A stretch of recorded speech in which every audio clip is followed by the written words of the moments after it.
பா எங்க காலேஜ்ல ஒரு ப்ராஜெக்ட் பா அவங்க உங்க பேரண்ட்ஸ் கிட்ட few questions கேட்க சொல்லிருக்காங்கப்பா. உங்ககிட்ட கேக்கட்டாப்பா? ஓ எஸ். உங்க முழு பேர் என்னப்பா? ராஜேஷ் சின்னசாமி. ஸ்கூல் படிக்கும்போது அப்பவும் ராஜேஷ் சின்னசாமி. உங்களுக்கு எவ்வளவு ஃப்ரெண்ட்ஸ்ப்பா? ஸ்கூல் படிக்கும்போது நிறைய ஃப்ரெண்ட்ஸ், காலேஜ் வந்ததுக்கு அப்புறம் அதை விட கொஞ்சம் அதிகம். இப்போ பிசினஸ்ல நிறைய ஃப்ரெண்ட்ஸ் இருக்காங்க. உங்க ஃப்ரெண்ட்ஸ் எல்லாம் இன்னும் மெயின்டைன் பண்றீங்களா? ஆல்மோஸ்ட் சம் ஃப்ரெண்ட்ஸ் டெய்லி கூட ஈவினிங்ல நாங்க மீட் பண்றோம் இல்லையா, எந்த ஃப்ரெண்ட்ஸையும் நான் மிஸ் பண்றதே இல்ல. நம்ம இந்த வீட்ல எத்தனை வருஷமா இருக்கோம்? எங்க அப்பா இங்கதான் பிறந்தாரு.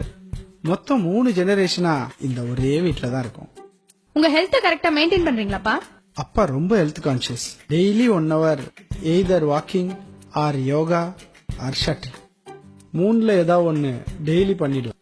தெரியுது இல்லையா, இந்த வயசுலயும் இது வரைக்கும் நோ ஹாஸ்பிட்டலைஸ்ட், நோ சர்ஜரி. அப்பா உங்களுக்கு பிடிக்காத ஒரு விஷயம் மத்தவங்களுக்கு பிடிக்குங்கிறதுக்காக பண்ணிருக்கீங்களா? No chance. மத்தவங்களுக்காக நமக்கு பிடிக்காத விஷயத்த நான் பண்றதே இல்ல. சூப்பர்ப்பா, எல்லா क्वेश्चंस ஓவர். இதே மாதிரி क्वेश्चंस நான் இன்னொருத்தங்க கிட்ட கேட்டிருக்கேன். அவங்க பேசினதை ரெக்கார்ட் பண்ணிருக்கேன். கேக்குறீங்களாப்பா? யாரது? நீங்களே கேளுங்கப்பா. உங்க ஃபுல் நேம் என்னமா? காயத்ரி ராஜேஷ். ஓ அம்மாவா? கல்யாணத்துக்கு முன்னாடி காயத்ரி சுப்பிரமணியம். இப்போ உங்களுக்கு எத்தனை ஃப்ரெண்ட்ஸ் இருக்காங்கம்மா? சுமதி, ஸ்ரீஜா, அனிதா, அவ்வளவுதான். மேரேஜுக்கு முன்னாடி? அப்போ கணக்கே இல்லம்மா. ஸ்கூல் ஃப்ரெண்ட்ஸ், காலேஜ் ஃப்ரெண்ட்ஸ், வீட்டு பக்கத்துல இருக்கிறவங்க நிறைய பேர் இருந்தாங்க. ஆனா இப்போ அப்பாவுக்கு யாரெல்லாம் ஃப்ரெண்ட்ஸோ அதுல சில பேரோட வைஃப் தான் எனக்கும் ஃப்ரெண்ட்ஸ். உங்க ஹெல்த் கரெக்டா மெயின்டைன் பண்றீங்களாமா? டைம் இருந்தா பண்ணலாம். காலையில ஒன்னு காலேஜுக்கு அனுப்பணும், தம்பிய ஸ்கூலுக்கு அனுப்பணும், அப்பாவா ஆபீஸ்க்கு அனுப்பணும், அதுக்கப்புறம் வீட்டு வேலை இதெல்லாம் இருக்குல்ல. அப்போ ஒர்க் அவுட் இல்லனா ஹெல்த்தியா இருக்க முடியுமாமா? அதனாலதான்மா நீயும் சிசரின், தம்பியும் சிசரின், 2 ஆபரேஷன். இந்த வீட்ல எவ்வளவு நாளா இருக்கீங்கம்மா? உங்க அப்பாவை கல்யாணம் பண்ணதுல இருந்து 20 வருஷமா. அதுக்கு முன்னாடிமா? அப்பவும் 20 வருஷம்தான் எங்க அப்பா அம்மா வீட்ல. மா அப்ப நீ தாத்தா பாட்டிய மிஸ் பண்றியாமா? உங்களுக்கு பிடிக்காத விஷயத்த யாருக்காகவாவது பிடிச்சு செஞ்சிருக்கீங்களாமா?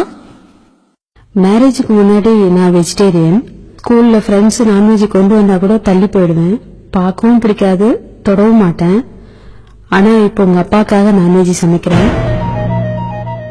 என்னாச்சுப்பா? அதை தொட்டு சமைக்க பிடிக்காது, பட் உங்க அப்பாவுக்காக.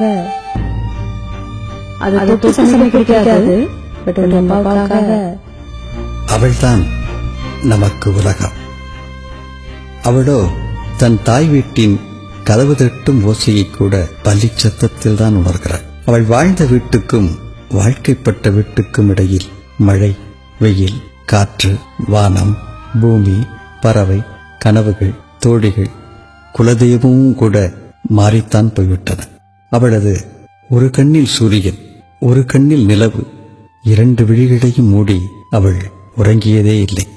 அவளது ஒரு மார்பில் தாய்ப்பால், ஒரு மார்பில் காமத்துப்பால், 2க்கும் இடையில் அவள் இதயம் அவளுக்காக துடித்ததே இல்லை.